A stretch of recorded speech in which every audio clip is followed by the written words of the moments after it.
देखिए आज हमको पढ़ना है स्टूडेंट्स सदिशों का वियोजन। ये वाला जो टॉपिक मैं पढ़ाने जा रहा हूँ जरा इसको आप लोग ध्यान से पढ़िएगा। ध्यान से पढ़ने का ये मतलब कि बस ध्यान देना है और घबराने की ज़रूरत नहीं है, चीज़ें समझ में आएंगी। सदिशों का वियोजन बहुत ही ज़्यादा इम्पोर्टेंट है और बहुत ही ज़्यादा हल्का भी है, दोनों चीज़ें हैं इसमें। तो देखो पहले हम इसको एक प्रैक्टिकल अपने लोकल भाषा में समझते हैं, फिर हम साइंस की भाषा में समझेंगे। जैसे मान लीजिए हमने ये कहा कि दो लोग हैं, यहाँ पर कोई आदमी ऐसे खड़ा है, ठीक है, और यहाँ पर दो लोग ऐसे खड़े हैं यहाँ पे। पहले समझिए इस चीज़ को। ये क्या है, ये जो है ना 50 न्यूटन का बल लगा रहा है ऐसे अपनी ओर खींचने के लिए। ये यहाँ पर कोई मान लो कोई सामान रखा गया है, ठीक है, इसको खींचने के लिए ये क्या कर रहा है, अपनी ओर बल लगा रहा है, और ये क्या कर रहा है, अपनी ओर बल लगा रहा है। ये अपनी ओर ले रहा है, ये अपनी ओर ले रहा है, ये इधर खींच रहा है मान लो 40 न्यूटन के बल से। अब जरा आप ध्यान दो, क्या लग रहा है आपको, ये बल इधर खींचेगा कि इधर खींचेगा? एक चीज़ ज़रा ध्यान दो, चीज़ें अगर कुछ ऐसी हों, इधर 10 न्यूटन का आदमी का बल खींचे और इधर 2 न्यूटन, तो जाहिर सी बात है इधर बल ज़्यादा है तो ये जो है इधर खींच लोगे। अरे आप किसी से कोई चीज़ अपनी खींचो, वो उधर खींच रहा है, अगर आप बलवान हो तो आप अपनी ओर खींच लोगे, सिंपल सा ये मतलब है। लेकिन अगर चीज़ें कुछ ऐसी हैं, एक आदमी इधर खींच रहा है, एक आदमी इधर खींच रहा है, आमने सामने नहीं है दोनों, तो ये इधर खींच रहा है, ये इधर खींच रहा है, तो ये वस्तु ना तो इधर जाएगी और ना ही इधर जाएगी। ज़रा ध्यान दो, ये जो वस्तु होगी कहीं बीच में जाएगी। समझ में आ रहा है? आप प्रैक्टिकल में घर पे रख के कोई चीज़ ऐसे बांधना, 2 रस्सियाँ लगाना, इतनी बड़ी बड़ी रस्सियाँ लगाना ऐसे, ठीक है, 2 बड़े बड़े तार लगा करके, और उन तारों में ऐसे यहाँ से फिर खींचना, तो देखना क्या होगी, ये चीज़ इनके साथ में ये जो बल होगा, इस पर जो बल होगा वो कुछ इस दिशा में लगेगा, इस दिशा में, ठीक है। तो हम यही कह रहे हैं। तो मान लो ये 40 न्यूटन, ये 50 न्यूटन का बल मिला करके इस पर कितने का बल लग जाएगा, 90 न्यूटन का इस पर बल लगेगा। मतलब ये हम कहना चाह रहे हैं, सपोज मान लो हम ये कहें, अब मान लो हमने बता दिया 40 50 मिलाकर 90 लगा। अब हम जस्ट इसका उल्टा समझें, हम ये कहें इन सबको मिटा दें, हम ये कहें कि 2 चीज़ें ऐसी खींची जा रही थी और इन पर जो है 90 न्यूटन का बल लग गया, तो आप कहोगे जाहिर सी बात है कि इसमें से कुछ बल यहाँ से होगा, हो सकता है 40 का यहाँ से हो और यहाँ से कितने का हो, 50 का। हमने क्या किया, अंदाज़ा लगा लिया एक, ठीक है। एग्जैक्ट अंदाज़ा हम नहीं लगा सकते, इस चीज़ का अंदाज़ा थोड़ा नहीं लग पाएगा, फार्मूले से निकलेगा। बट हम ये कह रहे हैं 90 न्यूटन का बल बीच में लगा, तो हमने मान लिया 40 यहाँ होगा, हमने मान लिया 50 वहाँ होगा, और हमने इसको 2 भागों में बांट दिया और हमने वियोजित कर दिया। बस यही हो गया वियोजन। अब एक चीज़ को हम ये कहें कि 40 न्यूटन का जो बल लग रहा है वो किस दिशा में लग रहा है, अगर हमको बताना हो तो ये हमारी एक्स अक्ष होता है, ये क्या होता है, वाई अक्ष। तो हम क्या कहेंगे, 40 न्यूटन का जो बल लग रहा है इस दिशा में लग रहा है, तो हम ये नहीं लिखेंगे 40 न्यूटन का बल एक्स अक्ष में लग रहा है, ऐसे नहीं लिखते। हम क्या यहाँ पर दिखा देंगे, आई कैप। जहाँ आई कैप आया तुरंत पता चल जाएगा किस दिशा में है, एक्स दिशा में। यहाँ पर 50 न्यूटन का बल, ये जो 50 न्यूटन का जो बल है इसके आगे अगर हम जे कैप लिख दें तो पता तुरंत चल जाएगा कि यह 50 न्यूटन का बल किधर लग रहा है, वाई अक्ष की दिशा में लग रहा है, ठीक है। अब सेम यही चीज़ है, इसको 2 पार्ट में हमने बांटा, आई और जे के साथ सेम वही करना है, इस ए को इसके और इसके टर्म में बांटना है। जरा ध्यान दो आप लोग, हमने कहा कोई बल यहाँ पर एफ ये लगा था टोटल का मिला के, और ये हमारा क्या है, F1 है, और ये हमारा क्या है, F2 है। मतलब ये जो F हमारा लग रहा है वो F1 और F2 के जोड़ेंगे तो मिलेगा। जहाँ F1 की वैल्यू कितनी है, 40 आई, और इसकी वैल्यू कितनी है, 50 जे। तो हम ये कह रहे हैं यहाँ पर भी हमने क्या किया, ऐसे मान लिया कि कोई बल है, कोई बल है, ऐसा लग रहा है, ठीक है। ये A1 और A2 का क्या है, परिणामी है। परिणामी का मतलब रिजल्टेंट R है। तो हम ये कह रहे हैं, अब इसी चीज़ से टैली खाना उस चीज़ को जरा, अगर हम A को लिखें तो A जो होगा, जरा ध्यान दो, ये एक इसके बराबर होगा A1 प्लस A2 के। ऐसे ही जैसे 90 बराबर होगा इन दोनों के, ऐसे ही जो A होगा ये बराबर किसके होगा, A1 और A2 के। क्यों? क्योंकि इन्हीं दोनों से मिला करके A लग रहा है। अब हम ये कह रहे हैं इस A1 की वैल्यू निकल, जैसे यहाँ पर देखो F1 की वैल्यू हमने 40 आई रखा है, तो आई तो हमको लगाना पड़ेगा, तभी तो पता चलेगा कि A1 पर जो लग रहा है, जो यहाँ पर जो चीज़ें हैं एक्स अक्ष की दिशा के लिए आई लगाना पड़ेगा। तो हमने मान लिया A1 दिशा में AX आई कैप। देखो अगर हम आई नहीं लगाएंगे तो AX क्या होगा, कोई मान हो जाएगा, इस पर कोई संख्या हो जाएगी, तो वो सदिश नहीं रहेगा। AX के साथ में जब दिशा लगा दिए परिमाण के साथ साथ, तो क्या हो जाएगा, सदिश हो जाएगा। तो हमने A1 को क्या कर लिया, AXI, और A2 को हमने क्या कर लिया, यहाँ पर जो A2 है हमने इसको कर लिया ए वाई जे कैप। क्यों कि ए वाई मान लिया हमने इस पर कुछ चला, और जे कैप क्यों, वाई की दिशा में। तो हमने यहाँ से ले लिया A1 की जो वैल्यू हमने यहाँ से उठा ली, कितनी उठा ली, ए एक्स आई कैप प्लस A2 का हमने क्या निकाल लिया, ए वाई जे कैप। ये हमने क्या निकाला, ए की वैल्यू निकाली। ठीक है। अब एक चीज़ और देखो आप लोग, यहाँ पर ए एक्स और ए वाई इन दोनों की वैल्यू हम निकालना चाह रहे हैं। क्योंकि देखो यहाँ पर हमको पता था 50 है 40 है, तो कोई वैल्यू ही नहीं निकालनी थी, वैल्यू है ऑलरेडी। लेकिन हम ये कर रहे हैं यहाँ पर हमको ए एक्स नहीं पता, हमको ए वाई नहीं पता, ए एक्स और ए वाई की वैल्यू हम यहाँ से निकालना चाह रहे हैं। तो देखो ए एक्स जो हो जाएगा, अगर त्रिकोणमिति का हल्का सा रूल आप जानते हो, ये थीटा होता तो नीचे वाला क्या होता है, हमारा आधार होता है। ये क्या होता है, थीटा के जस्ट सामने वाला लंब होता है, और के क्या होता है, कर्ण होता है। यहाँ हमने कर्ण लिखा है, ध्यान देना, ये लंब लिखा है, ये हमने आधार लिखा है। अब ए एक्स की वैल्यू अगर हम यहाँ से निकालेंगे तो आधार है, तो ये कितना आ जाएगा, ए कॉस थीटा। अब ये कैसे आ रहा है, मत टेंशन लो, अभी मैं बाद में बताऊंगा, समझ में आ जाएगा। टेंशन लेना ही नहीं है किसी चीज़ की, पढ़ाई करना है, मज़े में करना है बस। ए एक्स और हम ए वाई की वैल्यू ऐसे ही निकालना चाह रहे हैं। ए वाई क्या है, वाई एक्स में A2 लगा हुआ है, तो ए वाई की वैल्यू अगर हम निकालना चाह रहे हैं तो हम इसको लिख देते हैं ए साइन थीटा। ये हमारा आ जाएगा दूसरा समीकरण। ठीक है। अब एक चीज़ देखो, इन दोनों को ना हम क्या करेंगे, वर्ग करके जोड़ेंगे। देखो हमको क्या करना है ना, किसी तरीके से इस ए की वैल्यू निकालनी है। लास्ट में हम यही तो करना चाह रहे हैं, यहाँ पर इस एफ की वैल्यू इन दोनों को जोड़ कर निकाले थे, ऐसे ही इन दोनों को जोड़ करके इसकी वैल्यू निकालना चाह रहे हैं, यानी ए की वैल्यू, यानी इसमें से किसी भी तरीके से हमको ए की वैल्यू निकालना है। अब इस ए की वैल्यू निकालने के लिए हमको इस कास थीटा साइन थीटा को गायब करने की सोचेंगे। तो कास थीटा और साइन थीटा में गायब करने के लिए एक फार्मूला हमारे पास होता है त्रिकोणमिति का, cos square theta plus sine square theta. अगर कहीं भी आ जाए तो हम इसको क्या लिख देते हैं, एक। ठीक है। तो देखो तो जरा, इन दोनों का वर्ग होना चाहिए, यानी अगर हम इन दोनों को वर्ग कर दें तो यहाँ कास स्क्वायर थीटा मिल जाएगा, यहाँ साइन स्क्वायर थीटा मिल जाएगा। सोचना ही नहीं है, कुछ ज़्यादा सिंपल है ये। तो हम क्या करें, इन दोनों का वर्ग करते हैं। पहले वाले का हमने क्या किया, वर्ग किया, और प्लस कर दिया सेकेंड वाले का वर्ग। पहले का वर्ग का मतलब, एक चीज़ और देखना, लेफ्ट हैंड साइड, बायां वाला बाएं में जुड़ेगा, दायां वाला दाएं में जुड़ेगा। तो हमने क्या किया यहाँ पर, लेफ्ट हैंड साइड में, यानी ए एक्स का स्क्वायर प्लस ये क्या है, ए वाई का स्क्वायर, ये बराबर किसके होगा। एक चीज़ देखो, ये दोनों को हमने वर्ग करके जोड़ दिया, अब इनको वर्ग करके जोड़ना है। ये क्या चीज़ है हमारा, ए कॉस थीटा का टोटल का वर्ग है, ध्यान देना, प्लस यहाँ पर क्या हो जाएगा, ए साइन थीटा इन टोटल का क्या हो जाएगा, वर्ग हो जाएगा। हम ये कह रहे हैं यहाँ से, अब ए एक्स का स्क्वायर प्लस ए वाई का स्क्वायर, ये बराबर हो जाएगा। देखो ये जो स्क्वायर है ए के साथ में भी है, कास थीटा के साथ में भी है, तो क्या हो जाएगा, a square cos square theta plus a square sine square theta. ये आप लोग चाहे जैसे भी हो स्क्रीनशॉट ले लेना इस चीज़ का। अभी मैं बाद में जब समझाऊंगा कि ए एक्स को ए कॉस थीटा और ए वाई को ए साइन थीटा हमने क्यों लिखा। ठीक है।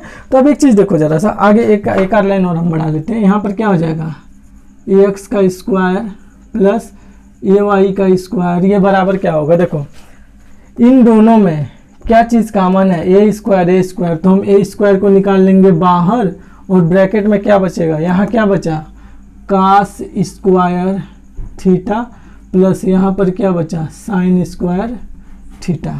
अब एक चीज़ देखो, कहीं पर अगर cos square theta sine square theta आता है तो इसको हम क्या लिखते हैं, एक लिखते हैं। तो हम इसकी जगह पर क्या लिख सकते हैं, एक। तो हमारा जो टर्म आएगा नीचे, यहाँ पर हम मिटाते हैं, ये वाला टर्म हम मिटा देते हैं, ये समझाने के लिए हमने लिखा था।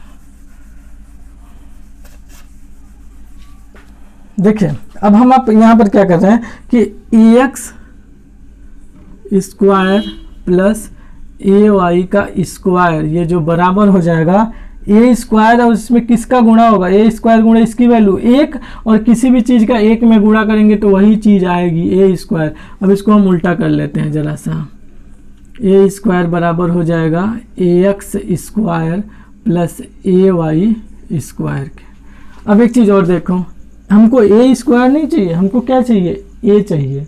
ए चाहने का ये मतलब है कि हमको किसी भी तरीके से ए लाना है। और एक चीज़ आप जान जाओ, अगर कोई भी चीज़ वर्ग में है, ये नियम याद रखना, और इसका हम रूट ले लें, रूट का मतलब करड़ी अगर इसकी निकाल लें तो ये रूट और ये दोनों कैंसिल हो जाते हैं, ये रूट और ये वर्ग आपस में क्या हो जाते हैं, कैंसिल। तो इसको हम ख़त्म करने के लिए दोनों तरफ हमने क्या कर लिया, रूट ले लिया, बराबर। इधर भी हम टोटल का रूट लेंगे, अलग अलग रूट नहीं लेना, एक चीज़ जान लेना, पूरे का रूट लेंगे हम। तो ये क्या हो जाएगा, ए एक्स का स्क्वायर प्लस ए वाई का क्या हो जाएगा, स्क्वायर। अब देखो ये स्क्वायर और ये रूट कैंसिल, यहाँ क्या बचा ए, और यहाँ तो कुछ कैंसिल होने वाला है नहीं क्योंकि टोटल प्लस है, ठीक है। कोई भी चीज़ टोटल का अगर ये होता तो समझ में आता, ये दोनों अलग अलग होते, रूट में होते तो कट, लेकिन यहाँ पर प्लस है, ये नहीं कटेगा। तो यहाँ पर हमारा क्या बच जाएगा, ए एक्स का स्क्वायर प्लस ए वाई का क्या बचा, स्क्वायर। तो ये हमारा आ गया, क्या आया, ए। अब जरा ध्यान दो, ये ए क्या चीज़ है, ये जो ए है इस A1 और जो हमने यहाँ पर A2 लिखा था, A2 हमारा क्या था, ए वाई जे कैप, यही था ना। ये जो ए हमारा क्या निकला कि ए एक्स का स्क्वायर ए वाई का स्क्वायर कर देंगे तो ए हमारा क्या है, परिणामी। A1 और A2 को जोड़ करके हमने ए माना था, तो अगर हमको ए निकालना हो तो हमको ए एक्स चाहिए और क्या चाहिए, ए वाई। और यहाँ से हमने सीधे हमको एक फार्मूला हमने निकाल दिया कि अगर हमको ए निकालना है तो रूट में ए एक्स का स्क्वायर प्लस ए वाई का स्क्वायर अगर हम रख देते हैं तो क्या निकल जाएगा, हमारा ए निकल जाएगा। अब हम एक चीज़ देखते हैं यहाँ पर, ये ए का थीटा ए वाई थीटा के लिए रहने दो, यहाँ पर चीज़ें समझाने में आसानी रहेंगी। अब देखो यहाँ पर, इसके बाद आपको इधर आना है जरा सा, ये वाला जो टर्म है यानी ये वाला, हम क्या करना चाह रहे हैं ना, किसी भी तरीके से tan थीटा निकालना चाह रहे हैं। एक चीज़ जान जाओ, जो नहीं जान रहे उनके लिए, कि tan थीटा बराबर क्या होता है, sin theta upon cos theta, यानी ऊपर क्या है साइन थीटा, नीचे क्या है कॉस थीटा। अच्छा ये देखो यहाँ साइन थीटा भी है, यहाँ कॉस थीटा भी है। अगर हम इसको ऊपर चाह रहे हैं, इसको नीचे चाह रहे हैं, तो दो वाले में एक से भाग दे देंगे, तभी तो साइन थीटा हमारा ऊपर आएगा। तो हम ये कह रहे हैं यहाँ पर कि टेन थीटा हमको निकालना है किसी तरीके से। तो टेन थीटा मतलब साइन थीटा अपन कॉस थीटा होता है, साइन थीटा हमको ऊपर रखना है। तो हम क्या करें यहाँ पर कि दूसरे वाले में हम भाग दे दें किसके, फर्स्ट वाले समीकरण से। दूसरा समीकरण हमारा यहाँ पर देखो तो क्या है, ए वाई, ठीक है, और बराबर क्या है, ए साइन थीटा, और पहला क्या है, ए एक्स ए साइन थीटा। तो मैंने कहा जो भी हम करेंगे बाएं साइड का बाएं में और दाएं का क्या हो जाएगा, दाएं में। तो ए वाई अपान ए एक्स, ए वाई अपान ए एक्स, और यहाँ ए साइन थीटा अपान ए कॉस थीटा, ए साइन थीटा अपॉन ए कॉस थीटा। देखो ये सदिश की चीज़ें और पढ़ाना जरूरी है, इसके नाते मैं पढ़ा रहा हूँ। तो ए से ए क्या हो जाएगा, कैंसिल, यहाँ क्या बचा, ए वाई, और यहाँ क्या बचा, ए एक्स, और ये बराबर साइन थीटा अपन कॉस थीटा को हम क्या लिख सकते हैं, टेन थीटा। अब जरा ध्यान दो तो एक चीज़ यहाँ पर देखो, अगर हमको ए एक्स पता चल जाए ये वाला, और क्या पता चल जाए, ए वाई, तो हम थीटा निकाल सकते हैं यहाँ पे, टेन थीटा, ठीक है, टेन थीटा निकाल सकते हैं। अब ये अगर नहीं समझ में आ रहा है तो अभी बस इतना के लिए देख लो, लेकिन थीटा में ऐसा कैसे निकाल सकते हैं, ए वाई में ए एक्स से भाग दे देंगे, क्या चल जाएगा, टेन थीटा। हमको इसके लिए त्रिकोणमिति का आपको बताना पड़ेगा कि मान कितने होते हैं कितने डिग्री में, तो वो बताना पड़ेगा। अच्छा अब देखो ये तो समझ में आया, दो चीज़ें हमने निकाला, ये हमने फार्मूला निकाला, दो हमने फार्मूला, ये हमने ए क्या निकाला, परिणामी निकालने के लिए कहीं भी सिंपल सा ऐसे कोई भी सदिश दिया है। यहाँ पर जरा देखो तो हमने क्या लिखा था शुरू में, यहाँ पर ये वाला टर्म ए एक्स आई प्लस ए वाई जे, ए है ना, ये ए निकालने के लिए ए एक्स आई प्लस ए वाई जे हमने लिखा था। लेकिन अब परिणाम कैसे निकल रहा है हमारा, जो हमारा फार्मूला आया इसका वर्ग करके दोनों का रूट निकालने, तो हमारा क्या निकल जाएगा, ए। तो हमारा यहाँ पर जो है उनका वर्ग करके निकाल लो आगे, ठीक है। अब हम बताना चाह रहे हैं कि ए एक्स को हमने ए कॉस थीटा, ए वाई को हमने ए साइन थीटा क्यों लिखा था, इसके लिए हम स्पेशली बता रहे हैं, ठीक है। अब ये हम मिटा दे रहे हैं इसको।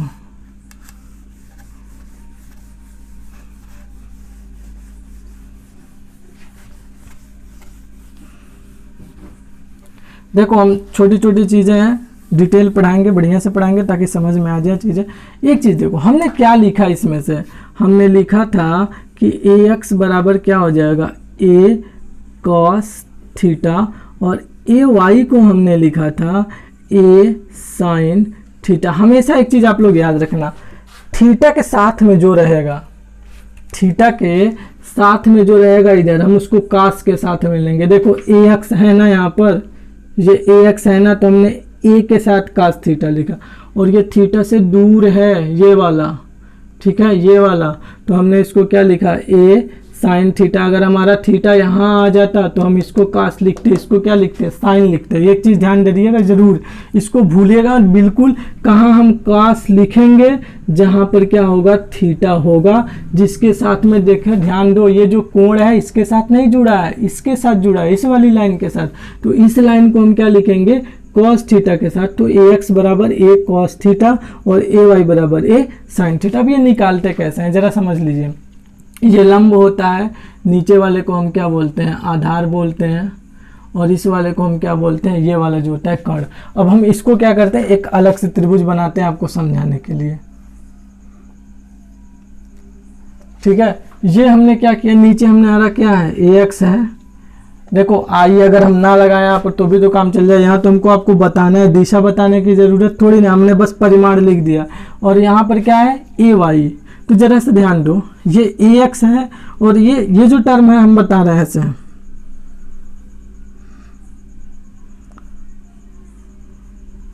ठीक है, ये हमारा क्या है, ए वाई है। तो जरा एक चीज ध्यान दो, ये वाली जो दूरी है सेम वही दूरी ये भी है, तो हम इसको क्या लिख सकते हैं, ए वाई। अरे हम ये कह रहे हैं ये बराबर है, ये बराबर है, और ये ए वाई है, तो इसको भी तो ए वाई लिख सकते हैं।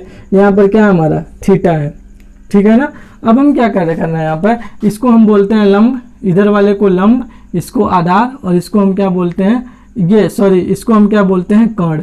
ये जो हमारा परिणामी है, ठीक है। हम क्या करते हैं, इसका हमने नाम यहाँ पर क्या दिया है, ए दिया है, ध्यान दो। तो हम क्या करेंगे ना, देखो जब नीचे वाला, ध्यान देना, जब आधार की बात आएगी, किसकी, आधार की, और आधार कौन होता है, जो थीटा के साथ में होता है। अगर ये थीटा ना यहाँ पर आ जाता है, यहाँ, तो ये हमारा उस टाइम आधार होता है। ये भी ध्यान देना, अभी एक और एग्जांपल बता दूंगा। ये हमने थीटा के साथ में ए एक्स आया, यहाँ आधार आया, जहाँ आधार की बात आए तुरंत लिखो कॉस थीटा, तुरंत क्या लिखो, कॉस थीटा। और कॉस थीटा का एक फार्मूला होता है, कॉस थीटा बराबर होता है आधार बटा कर्ण। एक चीज़ ध्यान देना, चीज़ें अगर ऐसा लग रहा है आपके लिए टोटल नई चीज़ें हैं, तो आप इस वीडियो को 2 बार 3 बार देखो, चीज़ें समझ में आ जाएंगी बिल्कुल। कास थीटा मतलब होता है आधार बटा कर्ण। जहाँ भी मैंने क्या कहा है, जहाँ भी आधार है वहाँ तुरंत हम लिख देंगे कास थीटा। और कास थीटा बराबर क्या होता है, आधार बटा कर्ण, ठीक है। आधार यहाँ पर क्या है, ए एक्स, कर्ण क्या है, कर्ण लंबा वाला होता है, तिरछा वाला ए। यानी कि जरा देखो तो यहाँ से हमारा cos थीटा बराबर क्या हो गया, ए एक्स अपान ए। अब नीचे बटा 1 कर लो और गुणा कर लो, गुणा का मतलब क्रॉस गुणा। ए का गुणा किस में होगा, cos थीटा में, ए एक्स का गुणा 1 में होगा। तो ए एक्स का 1 में गुणा होगा तो ए एक्स ही आएगा, और ए का cos थीटा में हो जाएगा तो क्या हो जाएगा, ए cos थीटा आ जाएगा।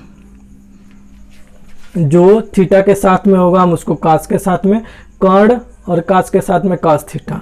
और जो थीटा से दूर होगा इसको हम क्या लिख देंगे, साइन थीटा। इसको भी ले लेते हैं, देख लेते हैं।